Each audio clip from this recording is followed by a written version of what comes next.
buenos días alumnos, espero se encuentren bien. Estamos arrancando nuestro tercer tema de la segunda unidad, el cual se llama Guía para la elaboración de una secuencia didáctica.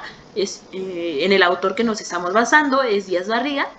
Sin embargo, anteriormente estuvimos viendo qué es la planificación, la diferencia con programación, así como también cuáles son nuestros enfoques pedagógicos y planes y programas. Para eso yo les pedí que llenaran por favor su primer apartado, en el cual eran los datos generales de la escuela, así como también si ustedes son campos de formación académica, su campo, si son ejes temáticos, ponen su eje, si son temas, ponen el tema, en el caso de inglés, si son actividades comunicativas, ponen ahí la actividad comunicativa y la práctica del lenguaje. Una vez dada la clase de planificación, nos tenemos que ir basando en cada elemento. Para esto, el día de hoy vamos a estar hablando de la secuencia didáctica.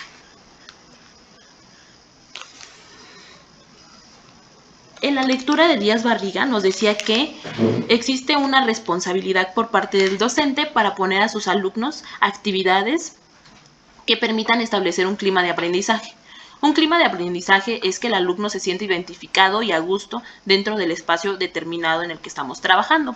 Para que el alumno se sienta identificado, requerimos varios elementos, entre ellos la comunicación asertiva y un aprendizaje significativo. El debate estaba en dos posturas. Uno, que era el de Brous, en 2007, que decía que era una relación lineal entre quien emite la información y quien la recibe. La teoría de las situaciones didácticas elaborada por este autor. Y el otro, que es el centrado en el aprendizaje, que centrado en el aprendizaje, acuérdense que ya viene en nuestros 14 principios pedagógicos. La primera vez que se habló de una secuencia didáctica fue a través de Hilda Taba en el año de 1974 y posteriormente retoma este mismo concepto el doctor Díaz Barriga desde el año 1984 al año 1996. Esto como un material histórico. Posteriormente, tenemos que, para hacer una secuencia didáctica, nos tenemos que basar en un aprendizaje significativo. El aprendizaje significativo consta de lo siguiente. Es una aplicación, una experiencia vivida de los alumnos, una información valiosa que ellos tienen y nuevos modelos mentales. Ejemplo, nosotros vamos a hablar hoy acerca de la secuencia didáctica. Si estuviéramos en clases en tiempo real, ustedes me tendrían que decir cuál es la aplicación que ustedes ya han hecho en secuencias didácticas y si alguno de ustedes ya tiene un aprendizaje previo. Posteriormente yo les doy modelos mentales distintos y ustedes lo van a interiorizar dentro de su cerebro con una forma más valiosa al interactuarlo con algo que ustedes ya vivieron.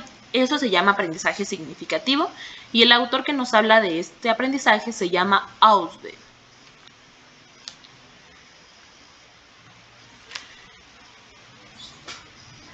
Nos decía en la lectura que el maestro tiene que dar una visión y un propósito educativo. Aquí nos ponía una propuesta de la construcción de una secuencia didáctica. Ejemplo, asignatura, unidad temática, tema general, contenidos, duración, nombre del profesor, finalidad, propósito u objetivo. El profesor considera la elección del problema o el caso del proyecto, orientaciones generales para la evaluación. En este sentido, ustedes ya tienen su propuesta de secuencia didáctica, que fue la que yo les proporcioné por ser alumnos de primer semestre.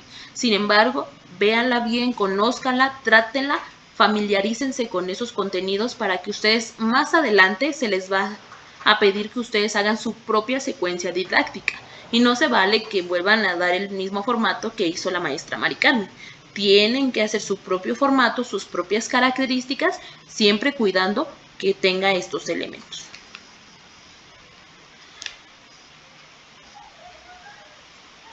Nos decía que una secuencia didáctica responde a los siguientes principios. Primero, tienes que vincular los contenidos con la realidad de los conocimientos y las experiencias de los alumnos. Nos decía que podíamos usar las apps, la red de opción de evidencias de aprendizaje, de acuerdo a la red. Y por otro lado teníamos que una línea de secuencia didáctica. Nuestra línea de secuencia didáctica es lo siguiente: apertura, desarrollo y cierre. Y también a su vez tenemos una línea de evidencia de evaluación de aprendizaje.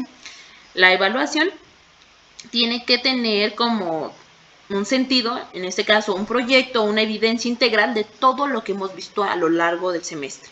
Y claro, nuestros recursos bibliográficos, hemerográficos o cibergráficos. Ustedes en la clase de tecnologías, en el caso de inglés, ya manejan el citado APA desde nuestras aplicaciones o nuestra paquetería Office, en este caso Word. Ustedes ya pueden empezar a trabajar en Word de una manera más sistematizada. En el caso de matemáticas, tenemos que investigar, o no sé si tengan alguna otra materia que se relacione y que nos enseñe a hacer citados adecuados. Nos decía que la secuencia didáctica es como un ciclo, no puede aparecer uno sin el otro. Nos decía que hay que detectar las dificultades o las posibilidades del aprendizaje. Se compone de dos cosas una secuencia didáctica: las actividades de aprendizaje que tú estás diseñando y las formas de evaluación que vas a hacer de esas actividades. En actividades es crear un ambiente de aprendizaje donde se puede ir trabajando esos recursos. Y en la evaluación, ustedes en una clase se les dio la diferencia entre una evaluación diagnóstica, formativa y sumativa. La diagnóstica es antes de integrarnos a un grupo, nosotros tenemos que detectar la situación inicial. La formativa es durante las clases, tenemos que ver qué está funcionando y qué no está funcionando de las clases. Y la sumativa es aquella que se da al final de todas las clases y nos da un porcentaje o una calificación.